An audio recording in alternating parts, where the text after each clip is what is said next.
like it existed in the DC universe, so, which is, perhaps a bigger goal than I thought in relation to like, oh, we're going to reflect what's happening in other books, because when I picked up Justice League as a kid, I loved, when I picked up Justice League of America off the racks of Walden books, which you can't do that anymore. But, anybody know what a Walden's books is? Okay, we're just checking.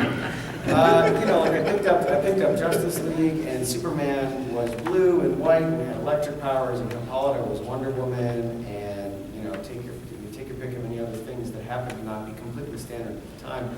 But it felt vital to me because it was like, oh, this book, it's reflecting what's going on in Superman, it's reflecting what's going on in Wonder Woman, it's acclimating into the book, and it's making it more interesting. Some of the coolest uses of Electric Superman were in Justice League of America.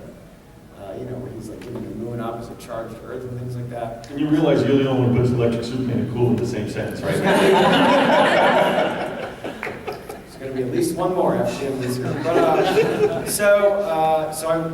that's the challenge, is we're telling these stories, and then how can we use this book, which is like a showcase book, it's Justice League, to boost up what else is going on in other areas, boost up what's going on in the Flash, boost up what's going on in the main Justice League book, in Batman. How can we raise all ships with a book that is sort of reflecting everything else that's happening in the DC universe? And it is going to be even more apparent as we go forward.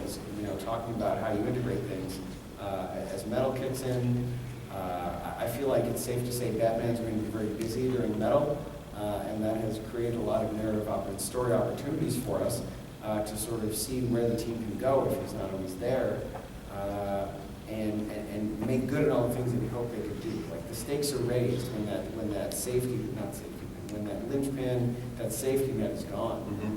You can look at it as a creator like, oh my gosh, a character has to step away for a couple issues, or you can be like, yeah, like this character has got to step away. The Justice League still has to exist, and it's even more dangerous now. It's even more nerve-wracking for them now because one of the two people on the team that I would argue are the people that are looked to be like, oh, they get it. Like Vixen and Batman have been doing it for a long time. So these younger characters can be like, all right, these guys are around. Nothing can go too long. Well, now one of them's gone. Yeah. And you can look at that as a creator and be like, and you can throw your fist to the sky, or you can be like, well, how can we make this even better? How can we raise the stakes and make it more dangerous because this is happening? And let's make it part of the book as well. Great, thank you. Okay. Over to you. Okay. You're going to get a slightly different question. I'm so ready for that. I know. Just what he said. That's it.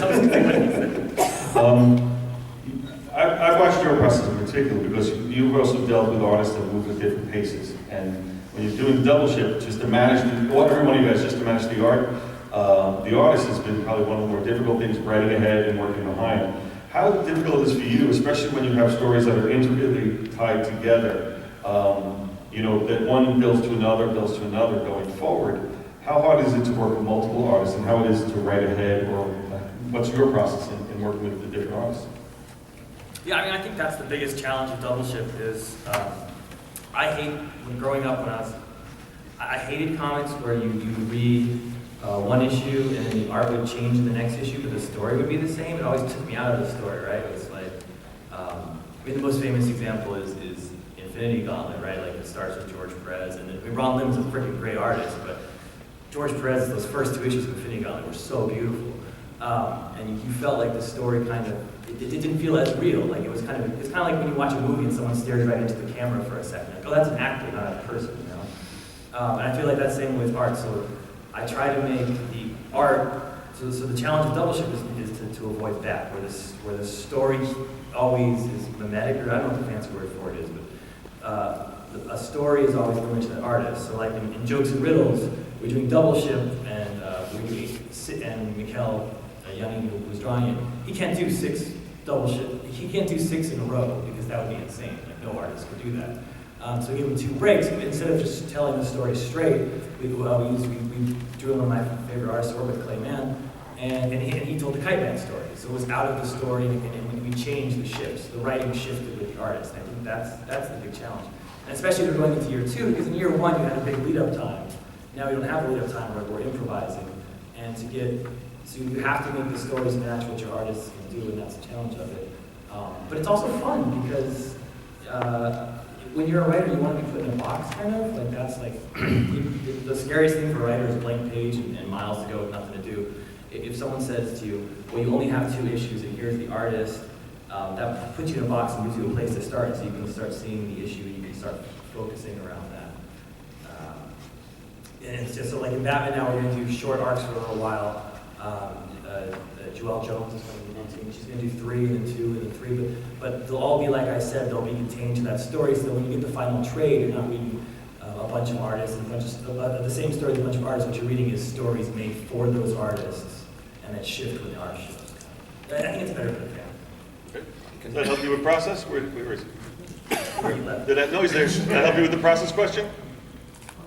Good? Here's what I would love to, like, I would love to know the secret of, is how Jack Kirby. Did you see that meme that was going around like 2 weeks ago with the foot? You know, did you see that on Twitter? Everyone, you saw it. I saw it, Yeah. yeah. Which one? There was a meme of like what a Jack Kirby foot looks like as opposed to a current foot, and like it's a lot harder to draw because of the straps and stuff. Did you see I that? did not see that, no, I am Okay, we don't. bad. No, I saw You it. saw it, yeah. But I mean, it's like he cranked out pages and pages per day. Like how many books did he do a month at one point? Like 4? 3 or 4. 3 or 4? Yeah. Well, It's, I mean- I'm still like searching for the secret. Yeah, I mean, he was, if you follow what was going on, he was doing about a book a week. He was writing and drawing a book a week. So if you write and draw a book a week, it's pretty much just pure emotion on it, really more so, and it's just, you're just feeding things along and you're pushing it through. Nobody ever expected this stuff to be reprinted, so you can make mistakes and move on and Yeah. steadfast with them. Yeah, I don't think he was afraid of mistakes. Yeah, they weren't doing conventions Right. and convention sketches and going to conventions all the time, conventions, and being late because they're in conventions. He's blaming it on you. I'm not blaming anything, I'm just pointing out how everybody's always seems to be at conventions. And we're looking for them. And I have to go to conventions to get things. Why do we do the conventions? Guys, why do we do them? We love the fans. For the fans. Guys, we love So be nice, Dan. I am. Why do it for the fans?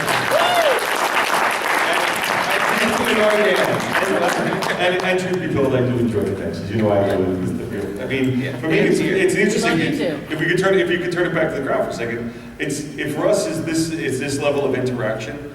I think you got to realize that a lot of people that are working isolated, you know, they're in there. They're unfortunately finding all their information through social media, which is not the best way to curate information for yourself. But I think coming here, you get a much better sense of what people like and don't like, and just a real honest interaction with the fan base that I think is just invaluable to everybody. As a matter of fact, I would prefer you guys go to conventions and stay offline. That would probably be better.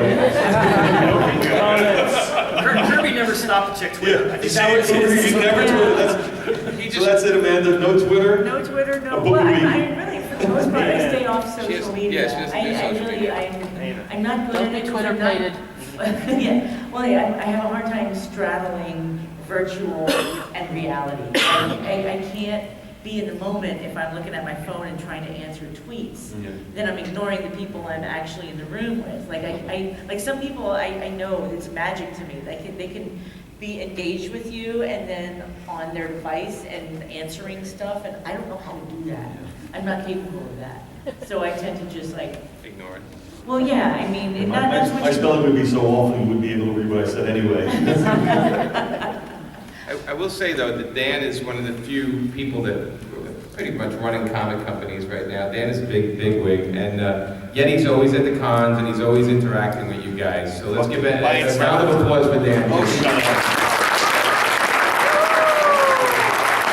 You can actually complain to him, where you can't really complain to those other guys so much. Okay, well, now I'm going to give a complaint question to you guys, for fun, maybe not fun. So, Steve brought this up, and he said something just in passing about how the Batman event pulls Batman out of your story. Sure. And it forces you to rethink things. I don't know if everybody has a story off the top of their head. Do you have an instance where something was changed or was taken away from you or forced upon you, editorially or story-wise, that forced you to change whatever you were doing into something else? Does anybody want to take that one? Well, I think that's a Man's positive laughing at question. you. Yeah, that's what I'm saying. That's why actually it was interesting. You're It shows a talking great about debate. finding the opportunity in the mandate. Right. And I think it is a positive question. Okay. I mean, that's how I would frame it. Okay. Pretty much everything we do in Harvard. I mean, there's a point, especially at the beginning, where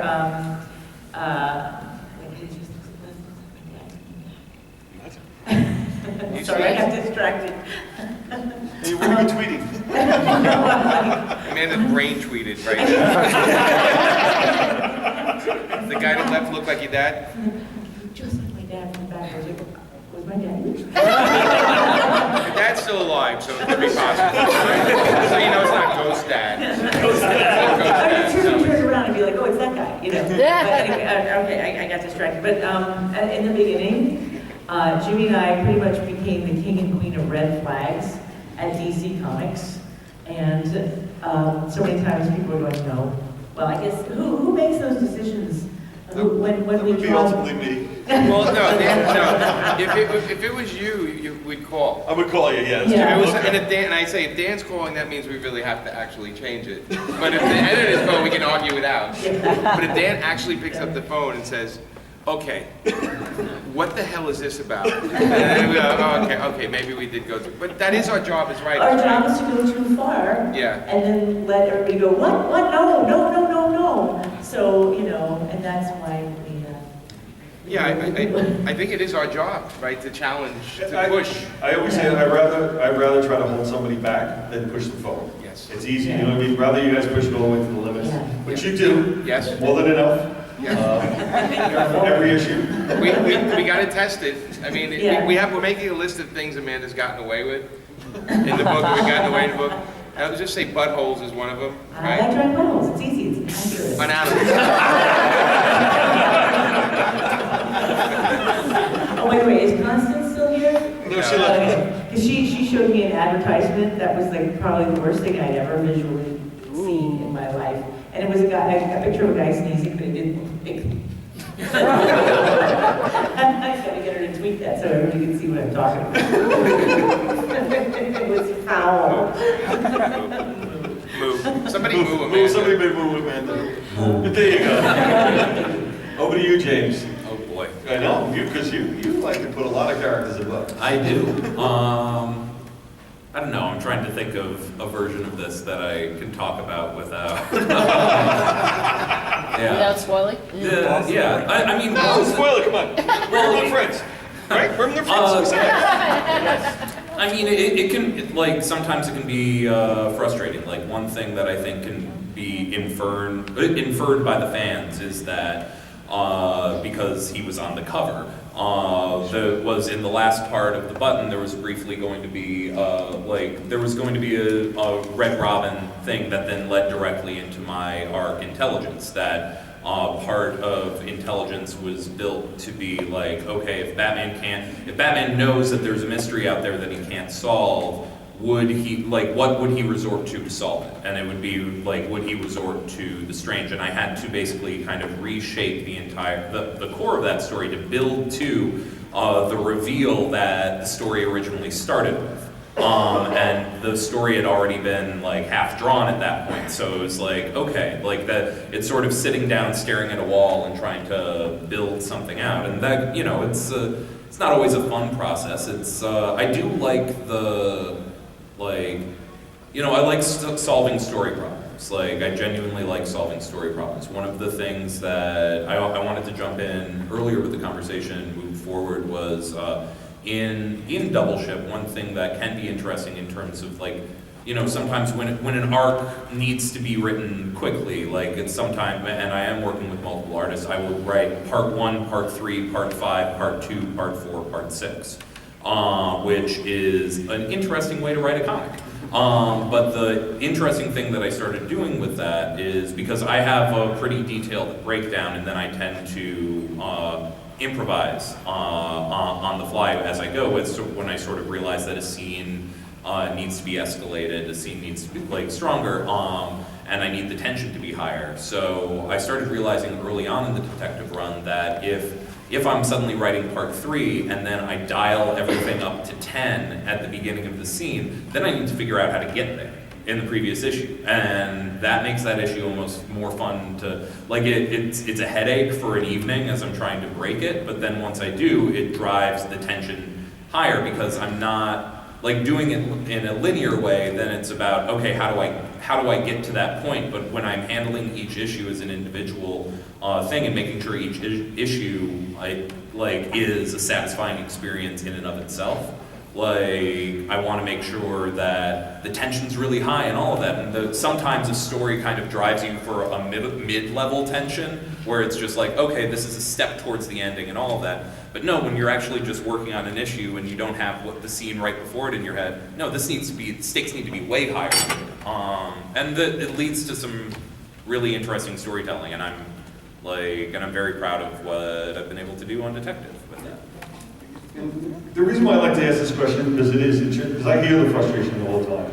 I'm going to keep going with you guys in a second, but I hear it. But the fun part is that nobody knows it. The outside world doesn't know what happens to here. And the fact that people get excited about the work just shows the quality and effort that's being put into these things. And that's why, when we brought up the sense of process. So I like to hear, because I think people need to understand just the level of thought that goes into everything and the amount of pitfalls you come across the way, and yet how smooth it appears at the end. So we go to you, Steve. What about you? Oh, I thought I got out of this one. You almost made it out.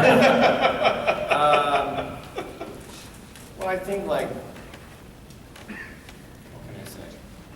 What can I actually say? I like putting you guys on the spot. You know that, right? I'm ready to go. Give me some time. No, I'll figure it out. That wasn't a change due to another book, but when we were planning JLA and it was brought up that maybe we should put Lobo on the team. I'll say I have no idea what his deal was, why he was important, and how he was going to work on the team. And I struggled with it, because on one hand I thought he was too much like Midnighter. Like I just, was wary of doing something that would also be sort of dark humor, violence, and all of that stuff. But then I will say, finding the opportunity in it. You have a character that is able to basically call out anyone's hypocrisy. Someone who, by his nature, you've got a team with Batman on it, and you've got a guy who doesn't have faith in Batman, which is hard for him. And then you sort of come around to what are the nuances of the character that people miss. Lobo, did create. He is actually quite intelligent. He did create a super virus that destroyed his entire planet. He just looks like an alien biker asshole. So it was kind of so the challenge in that, and I was kind of for a couple of minutes what am I going to do with this white idiot, murderous idiot, but it came to be what the challenge, as James is talking about, is finding where he can have connections to other characters. And that's where we found the friendship, as much as you can have a friendship with anyone, with the Atom, which has been one of my favorite things in the book, because Lobo is an asshole, but also he kind of sees something in a guy that everybody just thinks that he's the weak sort of weirdo and just judges him by his appearance, because that's all anyone does with Lobo. They look at him and they're like, that's exactly who you are. But we all know, of course, that we're all more than we just appear on the surface. So he went from being a character I was kind of I don't understand, he's just an asshole. And then I was kind of oh, well, actually, now I kind of know why he's an asshole. And then you can use that. You can find it and you can create those little relationships with them. Even if they're not as deep as others, because he's never going to be, you're never going to have Hal and Ollie between him and the Atom, because he's incapable of expressing himself even if he wants to. It's like the scene where he's trying to explain to Ryan how he cares about it. But he can't really, the only thing he cares about in the universe are space dolphins. And so he's having that, father-son talk with him like they're fishing on the dock, and at the end of it, he's like, and you know what, man, you're my dolphin.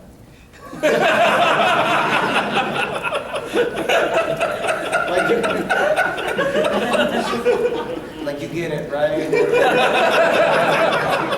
And Ryan's just thanks, man. But so that I guess that is a good example. Because I had no idea what he was going to do there, how it was going to work, and now putting him off and showing those little moments where you dig underneath the asshole have been really great. Excellent. Tom? I have two. Good. One Marvel, one DC, so I'll get into it. I didn't do the Marvel one, so I'm in trouble. And I was I gotta get these good. The Marvel one first. So I was writing this comic Vision, and and I had already signed my DC contract, so I knew I was going to be writing DC, you know, hopefully for the rest of my life, right? But there was Spider-Man. I had never written Spider-Man. My kids love Spider-Man. Everyone loves Spider-Man. You want to brag about Spider-Man. And I was going to write him for one panel. And I knew, like, this is probably the first, maybe the last time I will get to write Spider-Man. And it was a moment where, like, the whole world was crashing down on him, and I was like, this is going to be great. And I just wrote, and he just looks up and he goes, oh shit. Sorry, this is swear words. And so I wrote that, and I wrote, you know what the asterisk is or whatever. And I get a note back from the editorial, they're like, Spider-Man never swears. And I was like, he's a teenager from Queens. Have you not been to New York City? They're exposed. I guess he's not recently. Yeah. Well, I set the tone. That's what I'm trying to say. And so I spent, this is what I do for a living, I spent it on, I was like, thesaurus.com. I was like, well, if you put in shit, what other words can I use? And I was like, oh, defecation. I was like, nah, it doesn't work. Oh, crap. Oh, crap. So I was so finally, like, in the middle of the night, I was like, you know, my wife and I were probably talking about, you know, some important thing about our kids, and I suddenly went, poop, it's poop. That's what he said. So if you look at Vision, there's my one time I wrote Spider-Man, he goes, poop.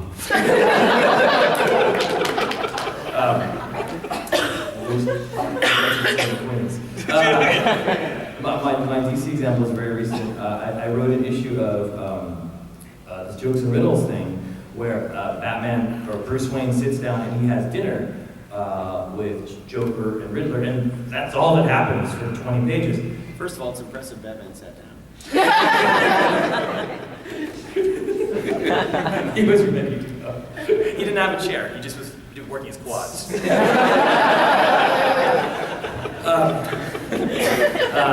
But you know, it was just them eating dinner, and like, you know, they have fish, and it's like 9 courses, thrilling. And I turn it in, and we does it, and it goes to letters, and my editor is right about to go. I'm happy to issue my editor sent me back. We just got a note from legal. They say it's too violent.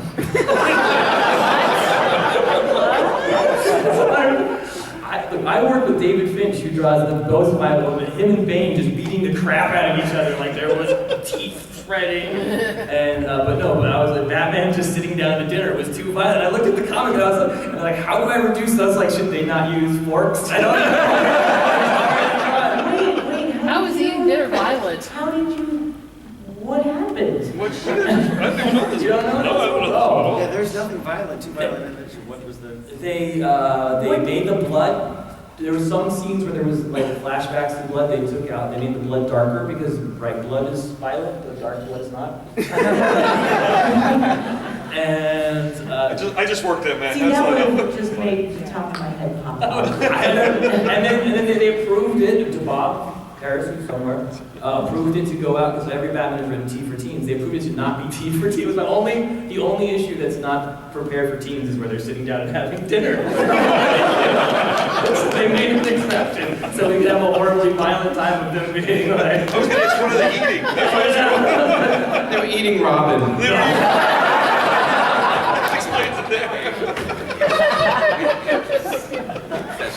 Well, thank you for that, guys. Well, listen, we've got 5 minutes left, so questions. We got some questions. Let's see if we got some questions. Right in front. Got an unusual one. If Harley, Batman, Wonder Woman, and Superman wound up in a post-apocalyptic world, who would be most likely to survive? Gotta be Wonder Woman. I would say Wonder Woman. Yeah, Yeah. probably one of them. I would say Wonder Oh, Woman. you say that because I'm wearing the t-shirt. No. Diana. She's got the skills. Yeah. True. You know, I think like probably. Superman doesn't have Did to you do not see that Batman was on the list? Are you not insanity? Superman would leave the planet. Yeah.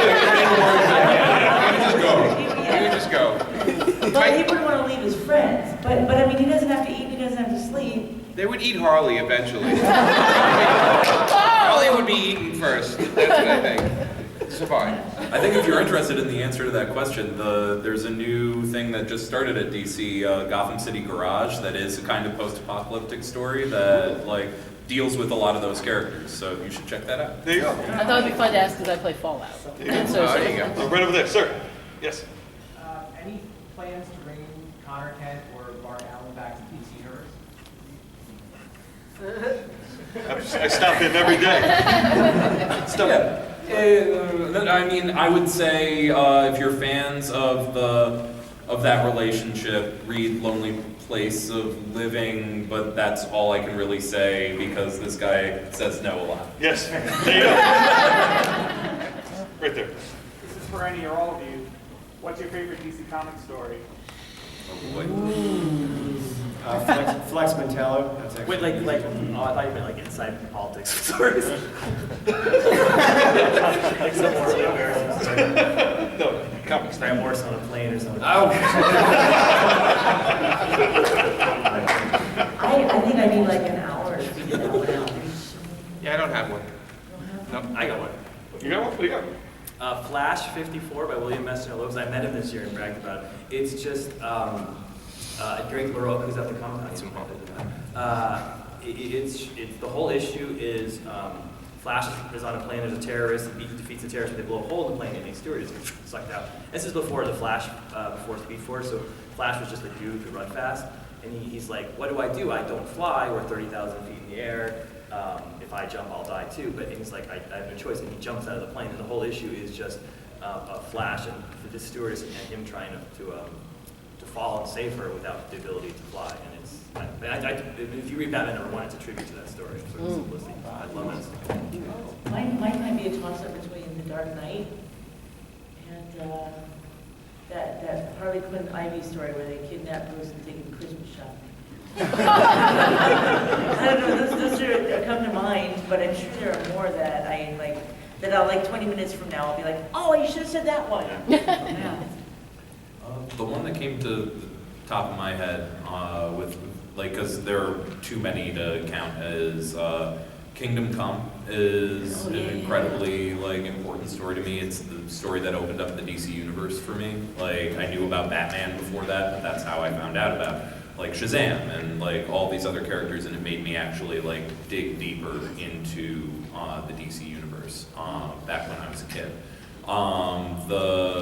The other story, just a one-shot story that I think is one of the best stories that DC's ever published, is I think it is Hitman #34, which is the Superman issue of Hitman, where it's just Superman and Hitman talking on a rooftop, and it, I think, is one of the greatest Superman comics of all time, and one of the best, for someone who has said many, many times that he hates superheroes, when Garth Ennis does superheroes, when he comes at it with, earnestly, it's one of the most, it's some of the best comics work ever.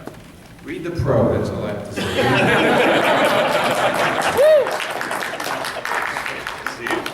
Oh, it's Flex Mentallo. Oh, you said Flex Mentallo. Yeah, I mean, and that's not, actually, by the way, not just my favorite DC comic ever, but it's my favorite comic. Really? Okay. There you go. Jonah Hex Me? is awesome. Me?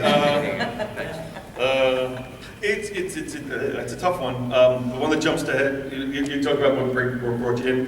House of Secrets '92, the first Swamp Thing story, probably. Yeah. That's probably it. I loved all the House of Mysteries, House of Secrets. That one that's the one that brought me into the DCU. I followed them into the superhero life from there. Right here. All right. So I've been enjoying things like the button, and thank you so much for creating it. And you guys now have the characters Actually, somebody else has a copyright on the bottom. He reminds us every chance he gets. You guys now have the ability to play with some of those other characters, and it's been slight teases, such as, when we're reading, it was Action Superman, and they kept on alluding to Oz, and a lot of people online were going, oh, is it Ozymandias? So I know you guys are holding back and waiting to do something really cool with it. How long do you plan on playing with the fans until November. Oh, wow. Okay. It's an easy one. November. Doomsday Clock. You'll see a lot of those questions answered in there. I think I have a question, 2 more. Let's go right over there. During the button, when Batman and Flash go to the Justice League Lost and Found, in the background there was a Martian Manhunter quote. Does that mean that at some point Martian Manhunter was popping up soon? Steve, what do we think about Martian Manhunter? I think it might be popping up in the relative future. We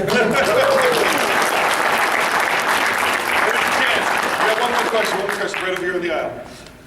Yes, Tom, James, I love what you've been doing on Batman. I love the fresh take on it. So how do you, going forward with Batman, how do you reinvent him going further? Like, what kind of directions are unexplored with Batman, in your opinions? Zebra Batman, I'm not either of them. You don't have to reinvent Batman. That's a myth, I think. Then you end up with him in a different costume or someone else under the cowl. You just gotta be true to that character and what he's represented for 78 years, and you gotta be true to the idea that for whatever he is, for generations, he's inspired nerds in the world of bullies to fight